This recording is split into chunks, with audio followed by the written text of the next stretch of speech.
තීන්ත පෑන් ඔය වගේ දේවල් පාවිච්චි කරොත් ඒක රිස්ක් එක වැඩි අපිට. මොකද එක්සෑම් එක ආයෙ ලියන්න දෙන්නේ නැහැ අපිට මොනවා හරි හේතුවක් හින්දා. හරි. ඊට පස්සේ ඒ ඔක්කොම බැලන්ස් කරගන්න ඕන හරියට. හරි. ඔය සමහරවිට ඔයගොල්ලෝ හිතන්නේ නැති කරුණු මම මේ කියන්නේ. ඊළඟට පුළුවන් තරම් රිලැක්ස් දැන් මේ ඔයගොල්ලන්ට එක්සෑම් එකට යන්න පුළුවන්. මේ අවශ්‍ය ඒ රූල්ස් ෆලෝ කරලා රිලැක්ස් විදිහට යන්න පුළුවන්. ඊට පස්සේ මම කියන්නේ කෑම බීමවත් වෙනස් කරන්න එපා. පුළුවන් නම් මේ විනාඩි 15කට වගේ කලින් විභාගෙට ගියා නම් ප්‍රමාණවත්. සහ හොඳම හිතවත්ම යාළුවෝ හැර ඒ කියන්නේ ඕනවට වඩා සාකච්ඡා වලට යන්න නරකයි විභාගෙට කලින්. හේතුව තමයි මම නම් ලාස්ට් මොමන්ට් වගේ තමයි එක්සෑම් එකකට යන්නේ. ලාස්ට් මොමන්ට් කියන්නේ එහෙම අවසාන වෙලාවටම යන්න බලන් ඉන්න එපා. විනාඩි 10කට 15කට කලින් කොහොම හරි රීච් කරන්න අදාළ තැනට සහ මේ මං කියන්නේ විභාගෙට කලින් ලොකු ඩිස්කෂන්ස් වලට යන්න එපා යාළුවොත් එක්ක. හරිද? මොකද ඔයා මොන හරි කන්ෆිඩන්ස් ලෙවල් එකක් හදාගෙන ගියා නම් ඒ කන්ෆිඩන්ස් ලෙවල් එක වැටෙන දෙයක් සමහරට යාළුවෙක්ගේ අතින් කියවුණොත් ඒක ලොකු ප්‍රශ්නයක්. දැන් උදාහරණයක් මම නිකන් කියන්න. දැන් සමහර වෙලාවට අපි පාඩම් කරලා වැඩ කරලා එක්සෑම් වලට ගියලා ගොඩක් වැඩ කරලා අපි ගිහිල්ලා තියෙනවා. නමුත් යාළුවෙක් කොහෙන් හරි එකක් මතක් කරන් ඇවිල්ලා කියනවා සමහරට අපි අහලවත් නැති එකක්. සමහරට විභාගෙට ඒක අහන්න දෙයක් හිතලවත් නැහැ. හැබැයි ඒ අර අහපු වචනේ නිසා ඔයා බලනවා මට කොහේ හරි මිස් වුණාද? ඔයාගේ කොන්ෆිඩන්ස් ලෙවල් එක ඒ මට්ටමට තිබ්බේ නැත්තම් ඔයා හිතුව ඔයා ඕක එන්නේ නැහැ. ඒ කියන්නේ ඒ වචනේ ඔයා අහලා නැති වචනයක් වුණොත් අන්න එතෙන්දී ඔයාගේ කොන්ෆිඩන්ස් එක විශ්වාසය ඔයාට විභාගය පිළිබඳ තිබිච්ච විශ්වාසය බිඳ වැටෙන්න පුළුවන්. මම ඒක කියන්නේ ඩිස්කෂන්ස් වලට වැඩි යන්න එපා. හරි. ඒ ඩිස්කෂන්ස් වල සමහරට ඔයාට විභාගයට හානි වෙන දෙයක් වෙන්න පුළුවන් වෙන්නේ. එක්සෑම් වලට ගොඩක් වෙලාවට මේ ඒ විභාගේ ඒම් කරලා ඒ ටයිම් එකටම ගානට ඇඩ්ජස්ට් වෙලා ගියාම ඔය අනවශ්‍ය කතා බහට සෙට් වෙන්නේ නැහැ. හරි. ඒක මම හිතනවා ගොඩක් වැදගත් වෙයි කියලා. යාළුවෙක් කතා කරන්න එපා කියලා නෙමෙයි කියන්නේ. විෂය කාරණා සම්බන්ධ අනවශ්‍ය ඩිස්කෂන්ස් වලට යන්න අවශ්‍ය නැහැ. මොකද ඕගොල්ලන් ඒකට රෙඩි වෙලා ඉවරයි දැන්. රෙඩි වෙලා තමයි විභාගය යන්නේ. අවසාන මොහොතේ හදන්න දේවල් නැහැ. පොසිටිව් පැත්තට කතා කරාට වරදක් නැහැ. නෙගටිව් ඉම්පැක්ට් එකක් එනවා නම් ඒවා ඒ ඩිස්කෂන්ස් වලින් මග ඇරෙන එක හොඳයි. හරි නොදන්න දේවල් කතා කරන්න යන්න ඕනේ නැහැ ඒ වෙලාවට. තියෙන දෙයක් මේ අර අපි කියන්නේ අර මේ තියෙන දෙයක් ස්ථාවර කරගත්ත කියලා වැරද්දක් නැහැ. අරක තමයි වෙන්නේ. හරි. එතකොට මේ ඔක්කොම මේ සෙට් එක මම හදලා තියෙන කොන්ෆිඩන්ස් ලෙවල් එක වැඩි කරන්න ඕන නිසා මම ඒකේ සොෆ්ට් කොපි එකකුත් ඕපන් කරන්නම් සමහර අය ගාව නැති නිසා මට විනාඩියක් දෙන්න ඩවුන්ලෝඩ් කරලා ගන්න ඕනේ.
හරි.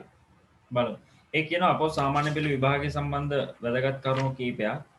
මම ඒක කැටගරි කීපයකට කඩලා විශ්ලේෂණය කරලා තියෙන්නේ.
දැන් පේනවා මං හිතන්නේ ස්ක්‍රීන් එක ෂෙයා වෙලා තියෙන්නේ. මේ බලන්න අප සාමාන්‍ය වෙලෙ කියන්නේ මේකේ වැදගත්කම මේකේ කියලා තියෙන නිකන් ඕක කියව ගන්න. හරි. ඒකත් එක්ක මේ ඇනලිසිස් එක කරන්න මගේ තියෙන සුදුසුකම සහ මම ඒක වැඩි වෙලා ගන්නෙ නැහැ මේක කියවන්න.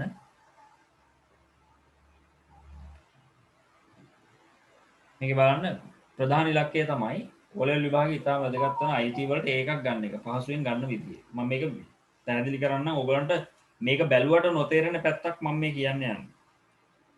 නිකම් බැලුවට නොතේරෙන පැත්තක්. ප්‍රධාන ඉලක්කය තමයි ඒක. ප්‍රැක්ටිකල්ස් කරේ වෙනුවෙන් ඒකත් යම් සාර්ථක තැනකට අපි ගෙනාවා. ප්‍රැක්ටිකල්ස් මෙතන ඉඳලා විස්තර කරන්නම් මේ ප්ලෑන් එක.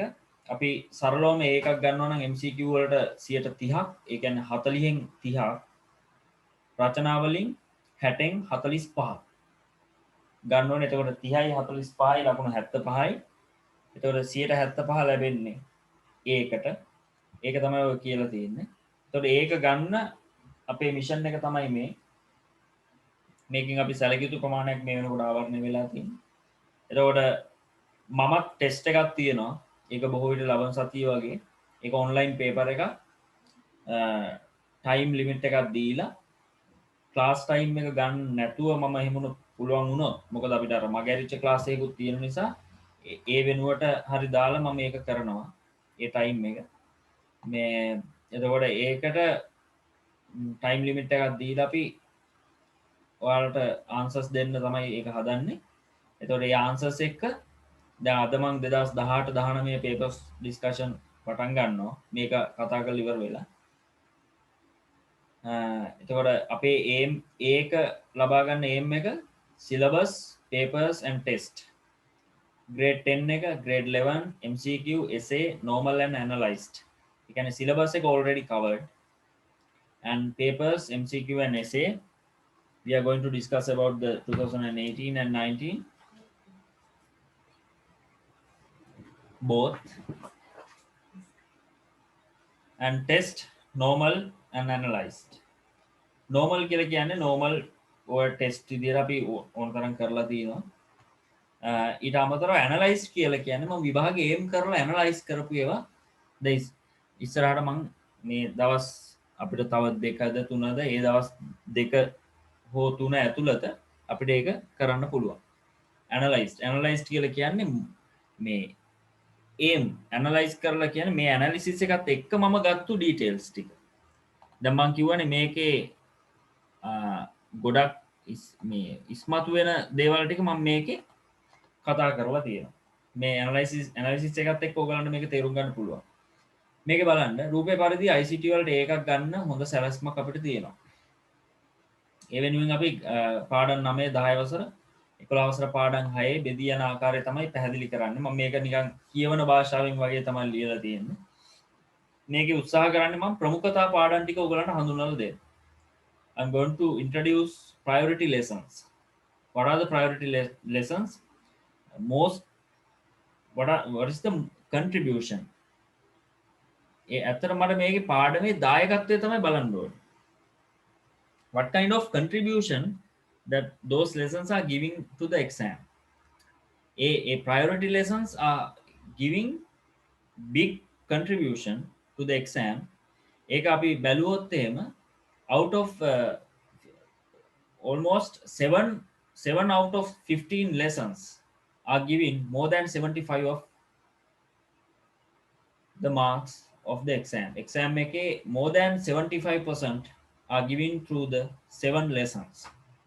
That's the very important thing through this analysis. මේ analysis එකත් එක්ක ඔයගලන්ට තියෙන වැදගත්ම කොටස තමයි මම මේ I'm going to discuss about this. ප්‍රවේශයක් මේක මෙහෙමයි. අපි කොච්චර 100% syllabus cover කරත් we have to be very careful when writing exam. We have to be very strategic වෙන්න ඕනේ. ඔයාලට කොච්චර අපි පිළිවෙලට දැනුම දීලා තිබුණත් පුතා සමහරලාට ඔයාලගේ පොඩි මේ වීක්නස් එකක් විභාගේ A එකක් B එකක් කරන්න ඉඩ තියෙනවා.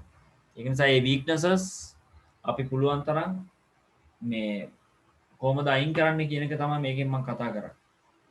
දැන් උදාහරණයක් මම ඔයාලගෙන් අහුවොත් ඔයා විභාගෙට කලින් දවසේ බලාපොරොත්තු වෙන්නේ මොන වගේ පාඩමක් බලන්නද? විභාගෙට කලින් දවසේ මොන වගේ පාඩමක් බලන්නද බලාපොරොත්තු වෙන්නේ කියලා එක එක ළමයි එක එක කතා කියයි.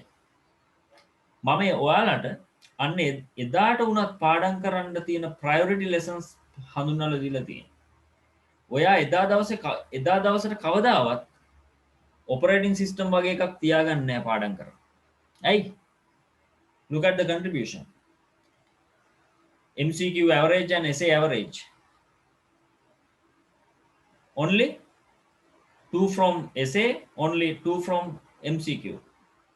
එතකොට ඔයාට විභාගයකට කලින් දවසේ කියලා කියන්නේ විතාම වැදගත් දවසක්.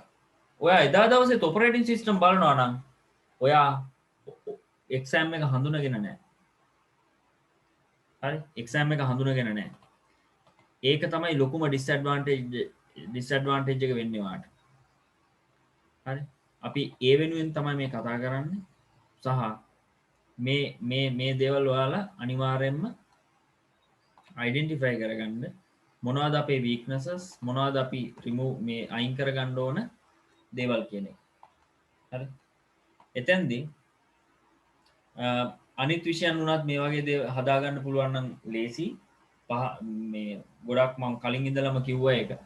අනිත් විෂයනුත් මේ වගේ ඔයගොල්ලෝ ඇනලයිස් කරොත් මේ වගේ ඇනලිසිස් එකක් නොවුනත් ඔයාලගේ මොනවද පාඩම්, මොනවද මට අමාරු ඒවා, මොනවද වැඩිම කන්ට්‍රිබියුෂන් එක ඇවිල්ලා තියෙන පාඩම් ඔයා සලක ගන්න පුළුවන් නම් මේ A9 පහසු එකක්. හරි? A9 පහසු එකක්. නමුත් මගේ පැත්තෙන් මම කළ හැකි උපරිමය කරලා තියෙනවා 2015 සිට 19 දක්වා MCQ සියල්ල රචනා සියල්ල මම බලලා තමයි මේ ඇනලිසිස් එකට ඇවිල්ලා තියෙන්නේ. හරි? එතකොට මේ විශ්ලේෂණය කොහොමද කියලා බලමු අපි. උඩ තියෙන ප්‍රස්ථාර විස්තරය බැලුවොත් අපි මේ විදිහට තමයි ඉස්සරහට ඇවිල්ලා තියෙන ඔයගලන්ගේ ටියුට් එක බලන්න. මේ කහ පාටින් පෙන්නලා තියෙන්නේ ලකුණු 18යි 14යි 12යි ඊට පස්සේ 11යි 10යි 9යි 9යි ඒකේ ටෝටල් එක 84යි.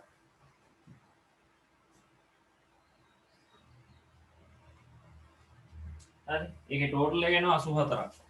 ඒක අපි ගත්තොත් 18යි 14යි 32යි 32යි 12යි 44යි 44යි 11යි 55යි 55යි 10යි 65යි 9යි 74යි තව 9යි 83යි ඕල්මෝස්ට් 84යි මේකේ සමහරලාට ඒක දශම ගණන් එහෙම එහාට මෙහාට වීමක් නිසා 84යි. එතකොට හිතන්න මේ පාඩම් 7න් විතරක් ලකුණු 84ක්. ඉතුරු ටිකෙන් ඔක්කොගෙම එන්නේ 7යි 7යි 14යි 6යි 20යි 6යි 26යි තව 6යි 32යි 4ව 3යි 12යි. එතකොට අපි ගත්තොත් 14යි 18යි 12යි ලකුණු 44ක් 44යි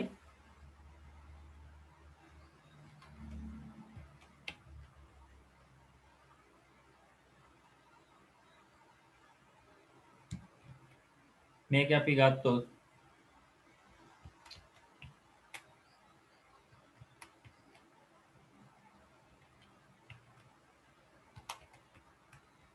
මේකේ අර දශම ස්ථානත් එක්ක වෙනස් වෙන්නේ. එතකොට 120කට ආසන්න ප්‍රමාණයක් එනවා. 120කට ආසන්න ප්‍රමාණයක් එද්දී අපි මේකෙන් දෙකක් අයින් කරනවානේ ප්‍රශ්න. එතකොට මේ ප්‍රශ්නත් එක්ක මේ ප්‍රශ්න දැන් 84ක් ඇවිල්ලා දෙනවා. මේ කහපාට වෙලා තියෙන අගයන් ටික පොඩ්ඩක් බලන්න. මේ කහපාට වෙලා තියෙන අගයන් ටික. එතකොට මේකෙන් අපි බැලුවාම දැන් අර වැඩිපුර ඇවිල්ලා තියෙන 100ට වඩා වැඩි වෙන්නේ ඇයි කියලා ඔයගොල්ලන් ප්‍රශ්නයක් එන්න පුළුවන්. 100ට වඩා වැඩි වෙන්නේ අර ප්‍රශ්න දෙකක් ඉවත් කරන ප්‍රශ්න දෙක මම අයින් කරලා නැහැ. ඉවත් කරපු ප්‍රශ්න දෙක අයින් කරලා නැහැ. මොකද ඒක අයින් කරලා හරියන්නේ නැහැ. ඒක කැමති එකක් නේ අපි අයින් කරන්නේ. එතකොට ඊට පස්සේ බැලුවොත් මේ දැන් මෙන්න මේ ફોකස් කරන්නකො කහ පාට ඒරියා එක. එතනින් ප්‍රෝග්‍රෑමින් වලින් තමයි වැඩිම ලකුණු ඇවිල්ලා තියෙන්නේ. ඇවරේජ් එක. ඊට පස්සේ database වලින් වැඩිම ඊළඟට වැඩිම දෙවෙනියට තුන්වෙනි එකට spreadsheet excel. ඊට පස්සේ ICT and society internet and email system development life cycle web development. එහෙනම් මේ දවස් ටිකේ ඔයගොල්ලෝ වැඩි ફોකස් එකක් දෙන්න මෙන්න මේ පාඩම් වලට. ලකුණු 84ක දායකත්වයක් මේකෙන් එනවා වගේම මේක ඔයගලන්ට වැඩිම අර අපි කියනවනේ ගහකට අපි අර හොඳට පළදාව තියෙන ගහකට පොළු ගැව්වත් වැඩියෙන් තියෙන දණ්ඩ ගහන්න. මේ දවස්වල ඔයගොල්ලෝ පාඩම් කරන්න ඕනේ programming database spreadsheet ICT and society internet and email SDLC සහ web development. වැඩිම අවධානය දෙන්න ඕනේ පාඩම් ටික ඕක. මේ දවස්වල ඕගොල්ලෝ මේක වැඩිපුර බලනවා කියන්නේ එක්සෑම් එකේ වැඩිපුර ලකුණු තියෙනවා. ඒකෙන් අදහස් වෙන්නේ අනිත් ඒවා ටික බලන්න එපා කියලා. ඒ ටිකත් බලන්න. හැබැයි ફોකස් එක වැඩිපුර මේකට දෙන්න. දැන් මම ඉස්සරහට දෙන පේපර්ස් වල වැඩිපුර ප්‍රශ්න දාන්නේ මේව සම්බන්ධ. හරි. එතකොට ඒකෙන් කියනවා ප්‍රෝග්‍රෑමින් වලට තමයි වැඩිම දායකත්වය තියෙන්නේ. ඒ වගේම ප්‍රමුඛතා පාඩම් 1 සිට 15 දක්වා තියෙනවා මේ. පළවෙනි එක, දෙවෙනි එක, 3, 4, 5 ආදී වශයෙන් 15 වෙනකන් තියෙනවා. එතකොට ප්‍රමුඛතා පාඩම් වල මේ අවශ්‍යතාවය ඔයගලන් තේරුම් ගන්න. සමස්ත විභාගයෙන් 18ක් ඇවිල්ලා තියෙනවා ප්‍රෝග්‍රෑමින් වලින්. එතකොට මේ ප්‍රෝග්‍රෑමින් වල දායකත්වය අපි කතා කරා සහ අද දවසෙත් මම කතා කරනවා කොහොමද ඒක කරන්න කියලා. ඒ අනුව අංක 1 සිට 15 දක්වා ප්‍රමුඛතා පාඩම් මේ ලිස්ට් එකේ පෙන්වලා දීලා තියෙනවා. මුල් පාඩම් 7 සැලකුවොත් MCQ සහ රචනා සියල්ලේම එකතුව 84ක ලකුණු එකෙන් ගන්න පුළුවන්. ඒ කියන්නේ කවුරුහරි මේ පාඩම් 7 හරියට කරොත් ඉහළම ලකුණකට යන්න පුළුවන්. ඒක කොච්චරද කියනවනම් ඒ පාඩම් 7න් විතරක් වුණත් ඒක 100%ක් ලකුණු ගත්තොත් ඒ කියන්නේ essay සහ MCQ කියන සියලුම ලකුණු ටික ගත්තොත් ඒ පාඩම් ටිකෙන් විතරක් ඔයාලට ඒකක් ගන්න පුළුවන්. ඒ තරම් පවර්ෆුල් ඒ පාඩම් ටික. එහෙනම් මේ විභාගෙ කිට්ටු වෙලා ඔයාලා කළ යුතු දේ තමයි ඒ පාඩම් ටික හොඳට බලන එක. හරි. ඒ පාඩම් ටිකෙන් විතරක් වුණත් ගොඩ යන්න පුළුවන්. නමුත් ඒකෙන් මම අදහස් කරන්නේ නැහැ කීයටවත් අනිත් ටික හලන්න කියලා. එතකොට පාඩම් 7න් ලකුණු 84ක්. ඒ කියන්නේ 84න් මේ පාඩම් 7න් එනවා. ඒකෙන් බලන්න 69ක් විතර 11 වසරේ පාඩම් වලින් තමයි අවිලා තියෙන්නේ. මේ බලන්න. ප්‍රෝග්‍රෑමින් කියන්නේ 11. ICT and society කියන්නේ 11. internet and email කියලා කියන්නේ 11. SDLC කියලා කියන්නේ 11. web development කියන්නේ 11. පාඩම් 2යි 10 වසරෙන් ප්‍රශ්න අහලා තියෙනවා. හරි. පාඩම් 2යි අහලා තියෙනවා. එහෙනම් ඔයගොල්ලෝ මේකේ තවදුරටත් තේරුම් ගන්න 10 වසරේ සහ 11 වසරේ දායකත්වය. MCQ ගත්තොත් 10 වසරේ දායකත්වය වැඩි. නමුත් ලියන්න එන ප්‍රශ්නවල 11 වසර ප්‍රශ්න වැඩි. හරි. එතකොට මේකේ ඔන්න ඕක දැනගෙන යන්න ඕනේ. ICT and society කියන එක පවා මම කම්ප්ලීට් කරලා මේ වෙනකොට තියෙනවා. ICT and society පවා. හරි. ඒකත් එක්ක ඔයගලන්ට ලොකු මේ දෙයක් කරන්න පුළුවන් විභාගයට ගිහිල්ලා. එතකොට මේ පාඩම් ටික මම රාමු කරලා ඒ කියන්නේ රවුන්ඩ් මේක කරලා පෙන්නලා දීලා තියෙනවා. හයිලයිට් කරලා මේ ටේබල් එකට අනුව මේ ප්‍රස්ථාරයට අනුව තේරෙනවා මොනවද ඉම්පෝර්ට් මේ වැදගත්ම දේවල් ටික කියලා. තව දෙයක් බලමු. මේකේ ඔයා යන්න පුතා 4 වෙනි පිටුවට 4 වෙනි පිටුවේ ඔය ප්‍රස්ථාර ටික ඔබ ලස්සනට තියලා තියෙනවා. 4 වෙනි පිටුවේ කියලා තියෙනවා. බලන්න ලකුණු 120 ඇවිල්ලා තියෙන විදිය. ඒ ලකුණු 120 ඇවිල්ලා තියෙද්දි තියෙන්නේ මේ විදියටයි.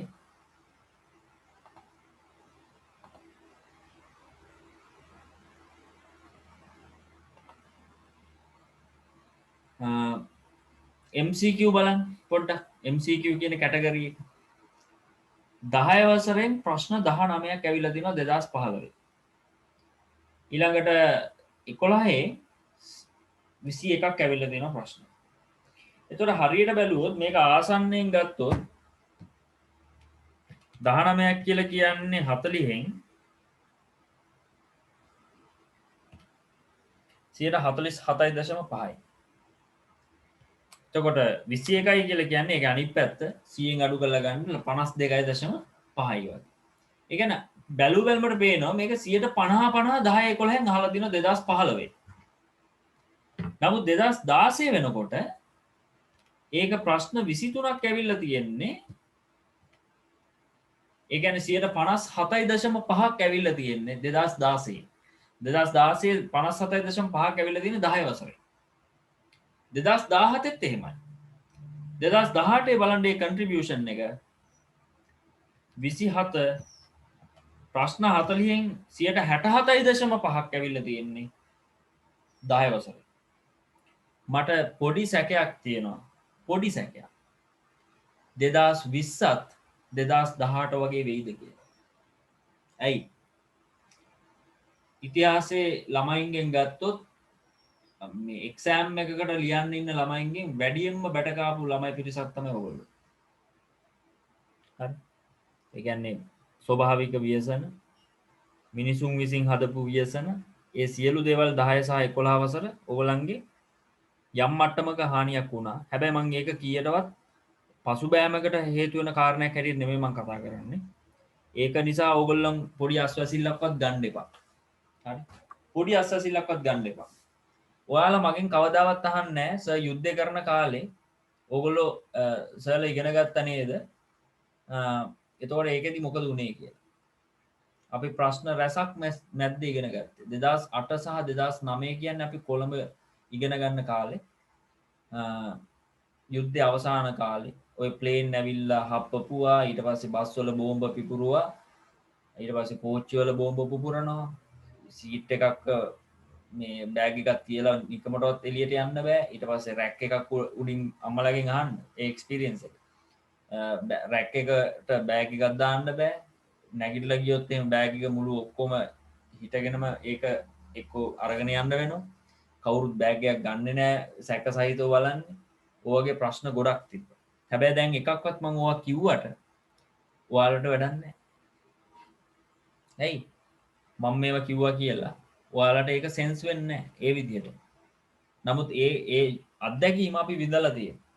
එතකොට ඒ වගේ තමයි පුතා ඔයා තව අවුරුදු 10කින් ඔයාගේ ෆේල් වීමට මම කියන්නේ ෆේල් වෙනවා කියලා ඔයාගේ මොන හරි යම් පසුබෑමකට හේතුවක් හැටියට කොරෝනා හරි මොකක් හරි ප්‍රශ්නයක් ඉස්සරහට කවුරු හරි කිව්වා කියලා කවුරුත් ඒක ගණන් ගන්න නැහැ.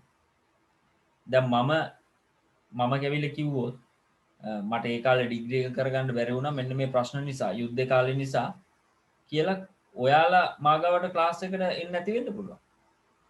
එතකොට මම මේ දැනුම හදාගෙන තිබිච්ච නිසා තමයි ඔයගොල්ලන්ට ප්‍රතිඵලයක් තියෙන නිසා තමයි යම් ආකාරයක ඔයගොල්ලෝ එන්නේ.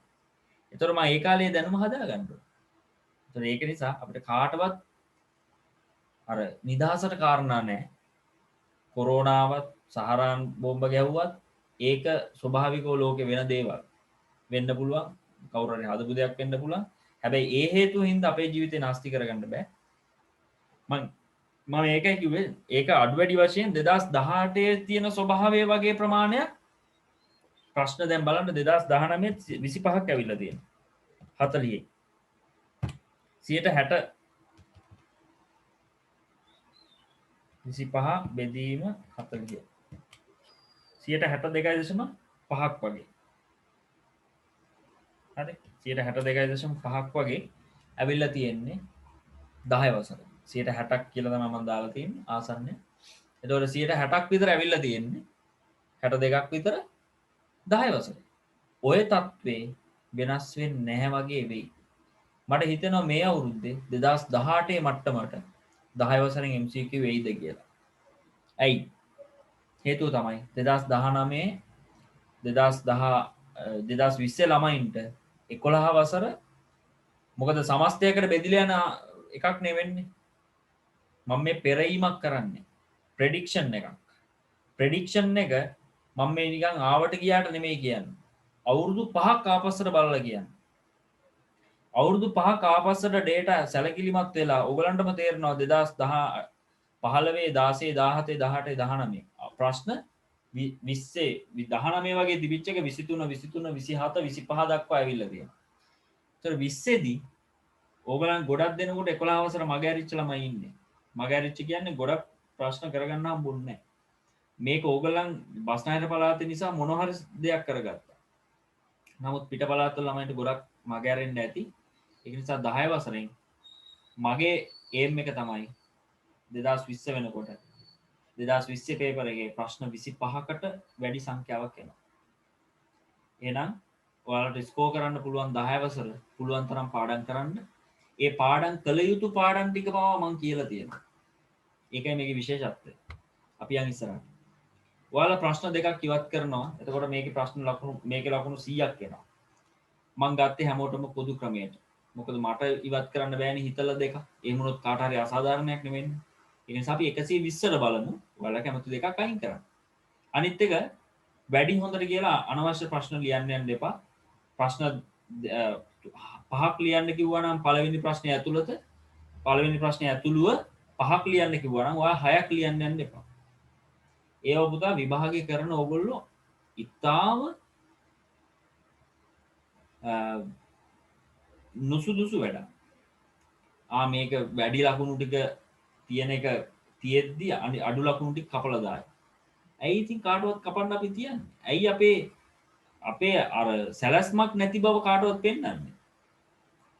පැහැදිලිවම අපි දන්නවා ප්‍රශ්න පළවෙනි ප්‍රශ්නේ ඇතුළුව ප්‍රශ්න එනවා 4ක් තෝරලා ලියන්න. පළවෙනි ප්‍රශ්නේ අනිවාර්යයි MCQ මේ essay question එකේ රචනා ප්‍රශ්නේ පළවෙනි ප්‍රශ්නේ අනිවාර්යයි. ඉතුරු ප්‍රශ්න 6න් 4ක් ලියන්න තියෙනවා. ඉතින් ඔයා සැලැස්මක් ඇතුව ගියා නම් ප්‍රශ්න 4 තෝරගත්තා ලිව්වා. ඒ මොහොතට අනුව ස්ට්‍රැටජිකලි හිතලා කොයිකද වඩාත් සුදුසු කියලා ගැලප. මොකද ඔයගොල්ලෝ හැමෝටම ඕන ප්‍රශ්නයක් කරන්න පුළුවන් තැනට අපි ගෙනල්ලා දෙනවා. ඒ වෙලාවට ඔයාට සුදුසු දේ තෝරගෙන කරන එකයි ඒක ඔයාගේ දක්ෂතාවය. ඒකයි වෙන්න ඕනේ. වැඩිපුර ලිව්වා කියලා කාටවත් වාසියක් නැහැ. ඒ කාලේ නැති වෙන එකයි වෙන්නේ. මොකද වැඩිපුර ලියන්න ඔයාට විනාඩි 10ක් හරි ගියා නම් ඔයා අපරාධ විනාඩි 10ක් ගත කරා විභාගේ. ඊටාම වටිනා කාලේ. මෙච්චර අවුරුදු ගාණක් වෙහෙසුනේ. මේ අවුරුදු 11ක් වෙහෙසුනේ. ඕක හරියට කරගන්න. ඒතකොට කාටවත් කපන්න ප්‍රශ්න ලියලා එන්න එපා. ඒ විනාඩි 10 පුළුවන් නම් ලියපු ප්‍රශ්නේ ලකුණක් හරි වැඩි කරගන්න යොදා ගන්න. කියලා තියෙන දේ නොකරන එකත් නොසුදුසුකමක් හැටියටයි සලකන්නේ මම නම්.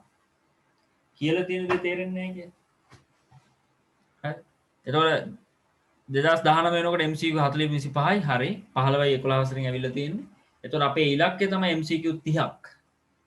MCQ 30ක්. බලමු කොහොමද ගන්නෙ කියලා.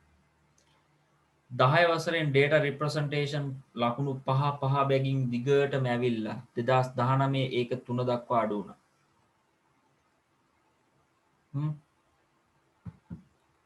database වල ප්‍රශ්න 3යි 4යි 5යි 4යි 4යි ඕම ඇවිල්ලා තියෙනවා. මේ බලන්න මේ වැදගත්ම දේ 10 වසරේ වැඩිම MCQ ඇවිල්ලා තියෙන data representation වලදී. database වල වැඩිම MCQ ඇවිල්ලා මේ දෙවනියට වැඩිම MCQ ඇවිල්ලා තියෙන database වලින්. ඉතිහාස ප්‍රශ්න සියල්ල ගත්තාම ප්‍රශ්න 20ක් අවුරුදු 5කදී ඇවිල්ලා තියෙන database වල. introduction කියලා කියන්නේ මේ දෙවනි පාඩම. Introduction to Computer, lesson 2 of the grade 10. The third contributor to the grade 10 MCQs. එහෙනම් අර මං කියපු ලකුණු 25 ඇතුළට 40න් 25ක් විතර එනවා කියවනේ මං කියවනේ MCQ වල 10 වසරේ. ඔන්න contributorsලා. එහෙනම් පුතා මතක තියාගන්න average නිකන් මේකේ average එක ඕගොල්ලෝ මං ඉස්සරහට තව average එක මං අරන් පෙන්නන්නම් මේක ලස්සනට. 3යි 4යි 6 මෙතනම ලකුණු 13කට ආසන්න ප්‍රමාණයක් පාඩම් 3කින් හොඳේ 2019 3යි 4යි 10යි 7යි 6යි 13යි මේ data representation database introduction ඔය තුනේ ලකුණු 13ක් කල්පනා කරලා බලන්න වටිනාකම එතකොට spreadsheet වලින් 2යි ඔහොම පහළට ගිහිල්ලා තියෙන්නේ මේ 3 කියන එක පහළට ඇවිල්ලා තියෙන average එක අඩු නිසා හොඳේ එතකොට ඒව ඔයගොල්ලන්ට තේරෙනවා මේවා එතකොට data representation තමයි වැඩිම database තමයි ඊළඟට introduction ඒ කියන්නේ 10 වසරේ දෙවෙනි පාඩම හොඳට බලාගෙන යන්න. එක අකුරක් නෑර බලාගෙන යන්න. spreadsheet ඒවා ගොඩක් වෙලාවට ගණනය කිරීම මේවා තව ගැටලු තියෙනවා නම් මේ කාලේ නිරන්තරයෙන් එවන්න මම ඕගලන්ට ඒකට පුළුවන් තරම් ඉක්මනට මේ උත්තරේ දෙනවා. හරි. 11 වසරේ ප්‍රෝග්‍රෑමින් වල වැඩිම තියෙන්නේ ප්‍රශ්න 28ක්. ලේසි නෑ. ඇවරේජ් එක බැලුවොත් 28 බෙදීම 5 5.6ක් ආසන්නව ලකුණු 6ක් ලකුණු 6ක්. ඔයගලන්ට තේරෙනවා 7යි 5යි 5යි 6යි 5යි දිගටම ඇවිල්ලා. දැන් මේක මම බොරු නම් කියන්නේ ඔයගලන්ට බලත හැකි 2018 සහ 19 ගොඩක් ළමයි පරණ පාස් පේපර්ස් ගත්තු පොත් තියෙන්න පුළුවන්. ඒක නිසා තමයි මම වැඩි මම බලන්න මම ඕගලන් ගැන මම හිතනවා. ගොඩක් ළමයි සමහරට පාස් පේපර්ස් පොත් ගත්තා ඒ දවස්වල 10 වසරට එන කාලේ. 10 වසරට එනකොට ඕගොල්ලෝ තියෙන අලුත්ම එක ඉතින් ගත්තේ. නමුත් දැන් මේ වෙනකොට ඔයගොල්ලෝ 10 වසරේ එද්දී 11 වසරට එද්දී දැන් අවුරුදු දෙකක් ගත වෙලානේ. ඒතකොට 18 19 නෑ. මම 18 19 print කරලා දුන්නේ ඒකයි ඔයගොල්ලන්ට. හරි. දැන් ඔයගොල්ලෝ 18 MCQ ගාන ගණන් කරන්න අවසානයේ 40 ඉඳලා ආපස්සට එන්න. 18 19 ඉඳලා 19 40 ඉඳලා ආපස්සට එන්න. මම මේ කියන ප්‍රශ්න ගාන MCQ ප්‍රෝග්‍රෑමින් වල 6ක් ඇවිල්ලාද 2019 5ක් ඇවිල්ලාද කියලා මට බලලා කියන්න. ත්‍යාග තෙමින්දු බලලා කියන්න. 18 MCQ 40 ඉඳලා ආපස්සට එන්න. අන්තිමටනේ ප්‍රෝග්‍රෑමින් එන්නේ. ප්‍රශ්න 6ක් ඇවිල්ලාද MCQ මේ කියන්නේ ප්‍රෝග්‍රෑමින් පාඩමේ.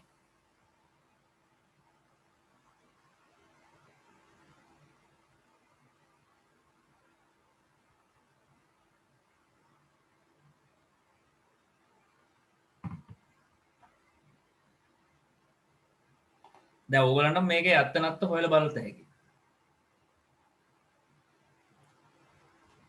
පේපර් එක ඇති නේද? මම අපි දුන්නා.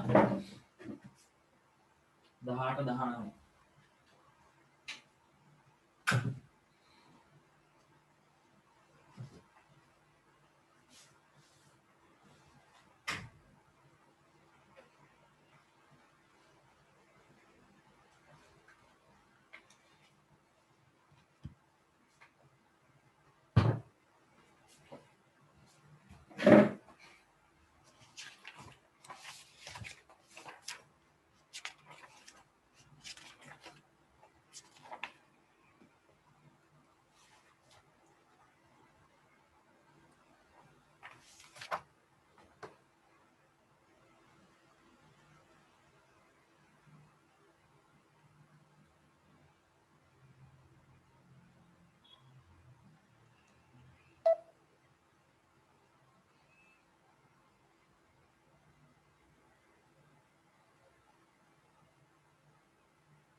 දෙදස් 18 6ක් තියෙනවනේ. 2018 6 තමයි ඔයගොල්ලෝ බලන්න දැන් මේ ප්‍රශ්න මම ඇනලයිස් කරලා කියන්නේ 35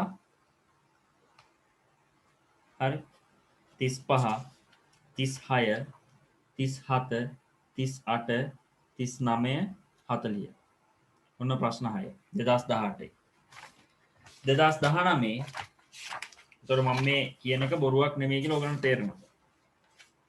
හරි 35 ඉඳලා 35 36 37 38 39 40 වෙන ලොජික් ගේට්ස් වලින් ඇවිල්ලා තියෙන්නේ.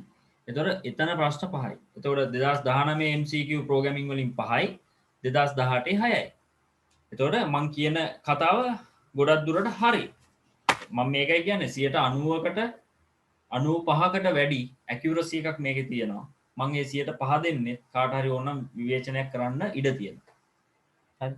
එතකොට 95%ක සාර්ථක මේ විශ්ලේෂණයක් ඔයාලට මේ දෙන්නේ විභාගයේ ඉතාම ලං වෙලා මේක ඔයගොල්ලෝ මේ පාඩුවක් හැටියට සලකන්න එපා. මේ විභාගෙ මෙච්චර ලං වෙලා තියෙද්දි අයි මම මේ කතා කරන්නේ කියලා. මේ විභාගයේ ස්ට්‍රක්චර් එක මම මේ දෙන්නේ. මේකට මේ ඇනලිසිස් එක මම තනියෙන් කරේ හේතුව ඔන්න ඕකයි. හරි. අපි යන් ඉස්සරහට. ඔයාලට තේරෙනවා දැන් එතකොට කිසිම පාඩමක් ඉවත් කරලා නැහැ මේ බලන්න. 2019 එක MCQ එකක් හරි ආපු නැති පාඩමක් මට කියන්න ඕගොල්ලෝ. මම මේ පාඩම් 15ම කළ යුතුයි කියන මතේ හිටියා මම මුලින් ඉඳලා. ඒ මතේ කොච්චර නිවැරදිද කියලා ඔයාලන්ට තේරෙනවා. 2019 එක පාඩමක් හරි මිස් වෙලා ආපු MC ඒ කියන්නේ එක පාඩමකින්වත් MCQ එකක්වත් නැහැ කියලා කියන්න පුළුවන් පාඩමක් තියෙනවා. 2019 සියලු පාඩම් වලින් MCQ එක ගාන හැර ඇවිල්ලා තියෙනවා. ලොජික් ගේට්ස් වලින් එකක් ඇවිල්ලා තියෙනවා. ICT and society වලින් එකක් ඇවිල්ලා තියෙනවා. SDLC වලින් එකක් ඇවිල්ලා තියෙනවා. හරි.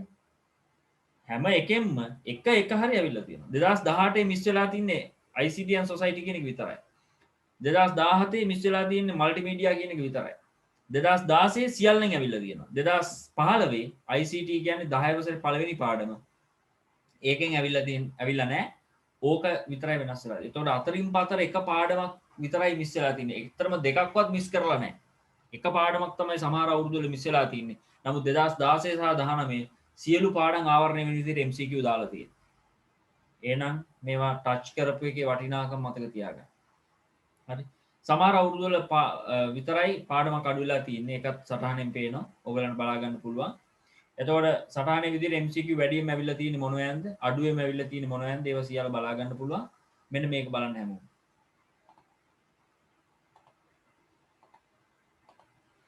මෙන්න මේක බලන්න. මේක තමයි මට ඕන දේ. ඔය නිල් පාටට ඒ කියන්නේ ආවරණ ඇවරේජ් මාක්ස් වල බලන්න ප්‍රෝග්‍රෑමින් වල ප්‍රශ්න 6ක්. ප්‍රශ්න 6ක් ආසන්න වශයෙන්. data representation වලින් ප්‍රශ්න 5ක්. database වලින් 4ක් ඇවරේජ් එක.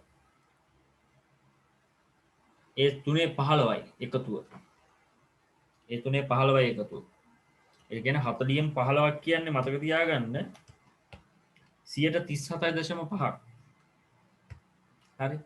මේ පාඩම් තුන මග ඇරලා කවුරු හරි යන්න හිතනවා නම් MCQ වල ඉහළ තලයකට මේ ඉතුරු පාඩම් සියල්ල කවර් කරත් මේ හයිලයිට් නොකරපු පාඩම් සියල්ල 3යි 2යි 2යි 7යි 7යි 2යි 9යි 9යි 2යි 11යි 11යි 2යි 13යි මේ පාඩම් තුන මග ඇරලා වෙන පාඩමකින් ලකුණු ගන්නවා කියලා කවුරු හරි හිතුවොත් ඒ හිතීමම වැරදි. ඇයි?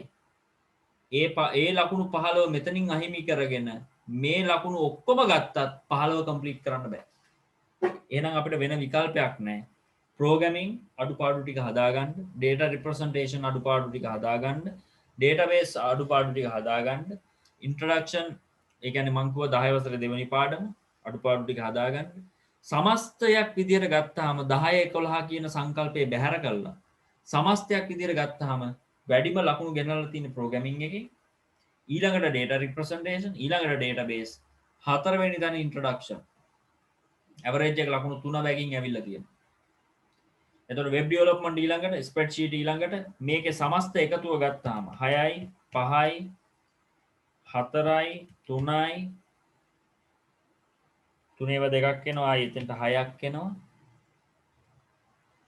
7යි ලකුණු 31ක් ලැබෙනවා ඔය පාට කරලා තියෙන කොටසෙන්. ඒ කියන්නේ ICT and society වෙනකම්ම spreadsheet word processing internet and email ICT and society ඔය කියන ඔක්කොම කැටගරි වලට එන්න ඕනේ. ඔයගොල්ලෝ ලකුණු 31 කියන සීමාවට පන්න ගන්න.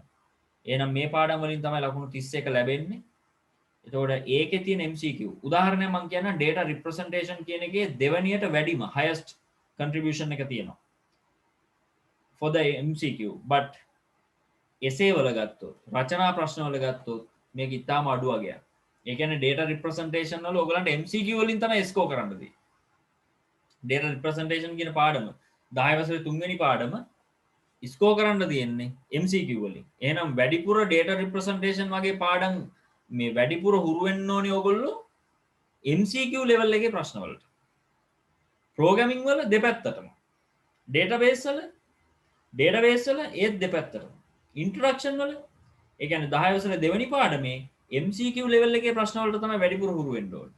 web development දෙපැත්තටම. spreadsheet දෙපැත්තටම. word processing ගොඩක් වෙලාවට ඒකත් දෙපැත්තටම එනවා. internet and email ඒකත් දෙපැත්තටම ලියන්නත් එනවා MCQ වලටත් එනවා. ICT and society ලියන්න සමහරවිට තනි ප්‍රශ්නයක් එනවා. මට මේ හිතා ගන්න බැරි පුතා පොඩි ගැටලුවක් තියෙනවා මේ අවුරුද්දේ මට. ICT and society වලින් මේ තාක් ආපු දෙවෙනි ප්‍රශ්නේ ඒගොල්ලෝ මොන විදිහේ වෙනස්කමක් කරයිද කියන එක මට පොඩි සැකයක් තියෙනවා. මොකද ICT and society කියලා කියන්නේ 11 වසරේ 6 වෙනි පාඩම ගොඩක් ළමයින්ට මිස් වෙච්ච පාඩමක්. හැබැයි මම ඕගලන්ට මිස් කරේ නෑ. සියලු පාඩම් මේ වෙනකොට කවර් කරලා තියෙනවා. හරි. ICT and society මට මොන විදිහට ආවත් ගැටලුවක් නෑ. ඒගොල්ලෝ මොන විදිහේ වෙනස්කමක් කරයිද කියලායි මට හිතාගන්න බැරි තාම. ඇයි? මොකද ICT and society ඉවත් කරනවා නම් කරන්නේ ඒගොල්ලන්ට කරගන්න බැරි වෙච්ච නිසා. කරගන්න බැරි වෙච්ච නිසා ඉවත් කරද්දී ඒගොල්ලෝ කුමක් හෝ තැනකින් ඒ ලකුණු ටික ආවරණය කරගන්න ඕනේ. ඒ ආවරණය කරද්දී මේකෙන් කුමන පාඩමේ සඳහා යොදා ගනීද කියන එකේ අපිට මේ ඒක මට හිතාගන්න පොඩ්ඩක් අපහසුතාවයක් තියෙනවා. මොකද ඒගොල්ලන්ට ගන්න පාඩමක් තියෙනවා නම් තියෙන්නේ මේ ලෙවල් එකෙන් ඔයගොල්ලෝ දැක්කහම මේ බලන්න ලකුණු ඩබල් ගෙනල්ලා තියෙනවානේ ඩේටාබේස්. දැන් මේකෙන් වැඩි කරන්න බෑ. ස්ප්‍රෙඩ්ෂීට් වලින් වැඩි කරන්නත් බෑ. මොකද ඒකෙන් සෑහෙන ලකුණු ප්‍රමාණයක් කන්ට්‍රිබියුෂන් එකක් හැටියට දෙනවා. ඔය ස්ප්‍රෙඩ්ෂීට් එක ඩේටාබේස් එක ලකුණු 20ක් කරන්න බෑනේ. ICT and society වලින් අහන ප්‍රශ්නේ නතර කරලා ඒක ලකුණු 20ක් දක්වා වැඩි කරන්න බෑ ඩේටාබේස් ස්ප්‍රෙඩ්ෂීට් කියන එක. එහෙමනම් ලකුණු අඩුවෙන් දීපු පාඩමක් තමයි උඩට ගේන්න ඕනේ. හරිද? මොකද ICT and society පාඩම ගොඩක් දෙනෙක්ට මට හිතෙනවා ලංකාවේ ගත්තොත් මග ඇරිලා ඇත්තේ මේ වෙනකොට. හරි. නමුත් බලන්න 11 වසරේ වැඩිම දෙවනියට වැඩිම ලකුණු ගෙනාවු පාඩමක් තමයි ICT and society. එතකොට මේ පාඩම පොඩ්ඩක් අතාරින්න වෙයි වගේ ලකුණු එක්ක අඩුවෙන් හරි කන්ට්‍රිබියුට් කරන්න වෙනවා. එන්න එතෙන්දී උඩට එන්න ඉඩ තියෙනවා ඉන්ටර්නෙට් and ඊමේල් වගේ පාඩම්. හරි. ඉන්ටර්නෙට් and ඊමේල් වගේ පාඩම් පොඩ්ඩක් උඩට ගන්න ඉඩ තියෙනවා. ඒක නිසා ඔයගොල්ලෝ අර මම මේ සටහනත් එක්කමයි මේ කියන්නේ. ඒක නිසා ඔයාලා ඉන්ටර්නෙට් and ඊමේල් මොකද අපි පළවෙනි වාර විභාගේ පටන් ගන්නකොට ජනවාරි පෙබරවාරි වෙනකොට පාඩම් කවර් කරලා තිබ්බේ. පළවෙනි සහ දෙවෙනි පාඩම් programming system development life cycle. එතකොට පළවෙනි වාර විභාගයට අපි සැලසුම් සහගතව ඉදිරිපත් වෙන්න හදද්දි තමයි මේ කොරෝනා ප්‍රශ්නේ ආවේ. ඒක නිසා අර ඉන්ටර්නෙට් and ඊමේල් කියන පාඩම පොඩ්ඩක් ලකුණු අඩුවෙන් ගෙනාපු එක්කෙනෙක් 2019. එයාව පොඩ්ඩක් ලකුණු 10ක් දක්වා වගේ ගේන්න පුළුවන් ඕනනම්. වෙබ් ඩෙවලොප්මන්ට් එකත් ගේන්න පුළුවන් ඕනනම් ලකුණු 10ක් විතර වෙනකන්. හරි. එතකොට සිස්ටම් ඩෙවලොප්මන්ට් ලයිෆ් සයිකල් එක කොහොමත් ලකුණු 10ක් ගෙනල්ලා තියෙනවා. ඇවරේජ් එක ගත්තොත්. ඇවරේජ් එක 10ක් නෙමෙයි 10ට වඩා අඩුයි. නමුත් යම් මට්ටමක් ගෙනල්ලා තියෙනවා. එතකොට ඒවෑන් වැඩි කරනවට වඩා වෙන්නේ අර ලකුණු අඩුවෙන් තිබිච්ච ඒවෑන් අර පාඩම ඕනනම් කවර් වෙන්න පුළුවන්. ඒක නිසා ICT and society සම්පූර්ණයෙන් බැහැර කරන්න එපා. ඒකේ ලකුණු ගෙනාපු ප්‍රමාණය දිගින් දිගටම ලකුණු 8 10 10 10 6 ගෙනල්ලා දිනවනේ.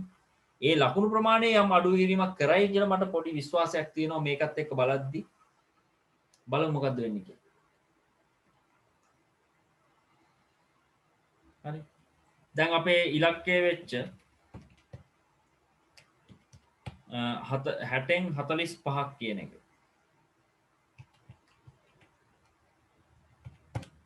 ලකුණු 48ක් ගන්න පුළුවන් ඔය හයිලයිට් කරලා තියෙන එක. බලන්න විශේෂත්වය. programming ලකුණු 12ක contribution එකක්. database අවුරුදු 5 දී බැලුවොත් ලකුණු 52ක් ගෙනල්ලා තිනවා. average එක ලකුණු 10ක්. spreadsheet එක ලකුණු 47ක් ගෙනල්ලා තිනවා total එක average එක 9ක්. ICT and society මම ඒකයි කිව්වේ මෙන්න මේ පාඩමේ හැසිරීම ඔයගලන්ට පොඩ්ඩක් අවධානය යොමු කරන්න වෙනවා. ICT and society ගොඩක් දෙනෙක්ට කරගන්න හම්බුන්නේ නැහැ මේ සිටුේෂන් එකත් එක්ක. එහෙනම් උඩට ගේන්න පුළුවන් ඊළඟට උඩට ගේන්න පුළුවන් දෙන්න තමයි මේ දෙන්න නේ. පේනවද? internet and email, ICT and internet and email web development. එතකොට ICT and society වලින් ලකුණු යම් ප්‍රමාණයක් අඩු කරලා ඊළඟට උඩට ගේන්න පුළුවන් දෙන්නෙත් තමයි මේ දෙන්න. එහෙනම් ඔයගොල්ලෝ පොඩ්ඩක් ක්ලාස් වෙලා යන්න. මෙන්න මේ පාඩම් වලිනුත් අපිට යම් කිසි දෙයක් ලියන්න කොහොමත් වෙනවා. හරි රචනා ප්‍රශ්න ගැනයි මේ කතා කරන්නේ. කොහොමත් 8ක් සහ 6ක් එකෙන් කන්ට්‍රිබියුට් කරලා තියෙනවා. නමුත් ඉන්ටර්නෙට් and ඊමේල් සහ වෙබ් ඩෙවලොප්මන්ට් වල යම් වැඩිවීමක් ලකුණු විදිහට ගත්තොත් ලකුණු 3-4ක හරි වැඩිවීමක් ඒවෙන් බලාපොරොත්තු වෙන්න පුළුවන්. ඒක නිසා මේව හොඳට බලන්න. එතකොට සමස්තය මේ පාඩම් පහෙන් විතරක් අපිට අපේ ඇවරේජ් අපේ ලකුණු 75 ඒ කියන්නේ 75 සීමාව ලකුණු 60න් 45ක් කියන එක ලබා ගන්න පුළුවන් මේ පාඩම් පහ කවර් කරත්. ඒ නිසා පුළුවන් තරම් මෙන්න මේ පාඩම් පහෙන් ආපු ප්‍රශ්න මේ දවස් ටිකේ කතා කරන්න. ඒකට මම තව දෙකක් ඇඩ් කරා. මොකද ICT and society ගැන ඒ හැසිරීම අපිට හිතා ගන්න පුළුවන්. ICT and society ගොඩක් දෙනෙක්ට කරේ නැති නිසා ඒක අඩු කරලා මේ දෙකෙන් වගේ උඩට ගේන්න පුළුවන්. ඒක නිසා මේ පාඩම් ටික කල්පනා කරන්න. මේ පාඩම් වල රචනා ප්‍රශ්න ලියලිය පොඩ්ඩක් උත්සාහ කරන්න.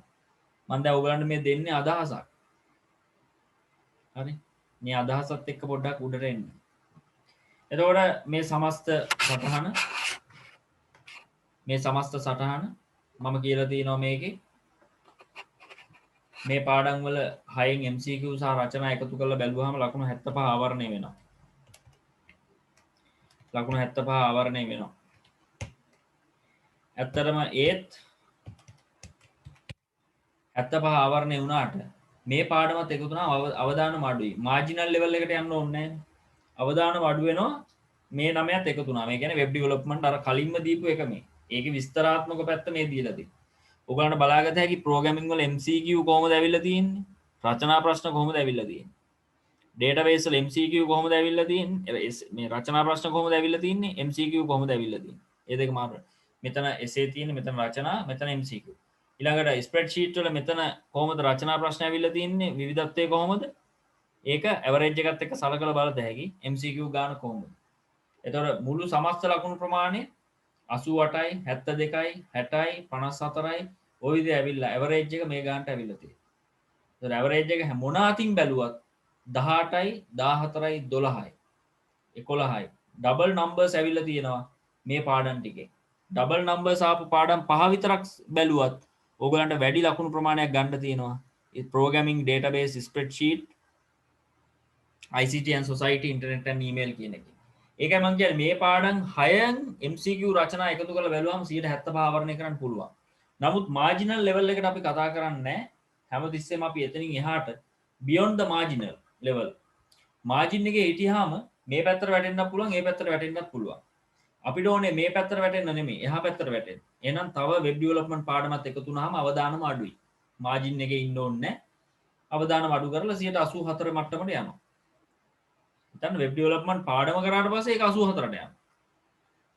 මේ සීමාවේ ලකුණු අවදානමකින් තොරව රැස් කරන්න අත්හරින්න එපා. හරි? data representation, introduction, ICT, multimedia, logic gates, word processing, operating system, presentation. ඒතර මේ සීමාවේ ලකුණු ඔයගොල්ලෝ අවදානමකින් තොරව රැස් කරන්න ඕනේ. ඒ අවදානමකින් තොරව රැස් කරන එක ඔයගලන්ට වැදගත් වෙයි. හරි? මෙන්න මේ අර ඇවරේජ් එකට පොඩි හානියක් වෙලා ඇති පුතා මෙන්න මේ වගේ තැන් වලින් මෙන්න මේ ලකුණු පහ බලන්න. ප්‍රසන්ටේෂන් එකෙන් මේ 2018 එක කොටසක් ඇවිල්ලා තියෙනවා. ඒකේ ඇවරේජ් එක මෙතන 5යි කියලා දාලා තියෙනවා. එතකොට මේක අර තනි තනිව ගන්න ගියොත් ඕගලන්ට පොඩ්ඩක් වෙනසක් වගේ පේන්න පුළුවන්. මොකද ඇවරේජ් එක 5ක් ආවහම මේකේ ටෝටල් කවුන්ට් එකට හානියක් වෙන්න පුළුවන්. මොකද ඒ අවුරුද්දේ විතරයි ඒක ඇවිල්ලා තියෙන්නේ. ඒ වගේ ඒවා පොඩ්ඩක් අවධානයෙන් බලන්න. මේ සමස්ත ලකුණු ගැන එච්චර වොරි වෙන්න එපා. මේවා ගොඩක් හරි. එතකොට ඕක තමයි මට කියන්න ඕන වෙච්ච දේ. අනිවාර්යෙන්ම ඔයාලා මම කියන්නේ innovation is the engine of growth. අපිට grow වෙන්න ඕනේ. අතරමඟ නවතින්න නෙමෙයි, නතර වෙන්න නෙමෙයි. innovations තමයි අපේ engine එක. මේ ඔයාට ගොඩ නැගෙන්න ඕන නම් engine එක තමයි innovation. මේක මම කියපු දෙයකට වඩා මේක අපිට කිව්වේ මම මේ පුද්ගලයාගේ නම කියන්නම්. අපිට කිව්වේ Nestle එකේ South Asia head. South Asia. ඒ කියන්නේ යා බංග්ලාදේශ්, ඉන්දියා, ශ්‍රී ලංකා ඔය රටවල් වලට ලීඩ් කරන්න යා. ඒතර යා කිව්වේ innovation is the engine of growth. Mr. Suresh Narayan. හරි. Innovation is the engine of growth. grow වෙන්න නම් ඔයාලා අලුත් දේවල් කරන්න. grow වෙන්න නම් අලුත් දේවල් කරන්න. නිකම් පොත බලාගෙන ඉන්න එක බහුතරයක් ළමයි කරන දේ. නිකම් පොත බලාගෙන පාඩම් කරන එක බහුතරයක් ළමයි කරන දේ. ටික වෙලාවක් යනකොට නිදිමතයි, ඇඳ පේනවා නිදි. innovation is the engine of growth. ඔයාලා අමතක වෙන දේවල් එහෙමනම් ඉනෝවේට් කර මොනවා හරි ක්‍රමයක් කල්පනා කරන්න. මේක අමතක වෙන්න මට බැරි වෙන්න විදියක් නැහැ නේ. දැන් මම නම් නිතරම හිතන්නේ ඒකයි. දැන් කවුරු හරි මට කම්පිටිටර් කෙනෙක් ඉන්නවා නම් මං කල්පනා කරන්නේ එතකොට මට හැකියාවක් නැද්ද ඒව පාස් කරන්න. හරි. එතකොට හැකියාවක් නැද්ද මට? මම ඊට පස්සේ කල්පනා කරන හැකියාවක් තියෙනවා නම් මම මොකද්ද කරන්න ඕන ප්ලෑන් එක. හරි. මම ගොඩක් වෙලාවට එහෙම ප්ලෑන් කරලා තමයි. එහෙනම් මම හිතා ගන්නවා සමහරලාට ඒ මිනිස්සු වැඩ කරනවා නම් පැය 10ක්.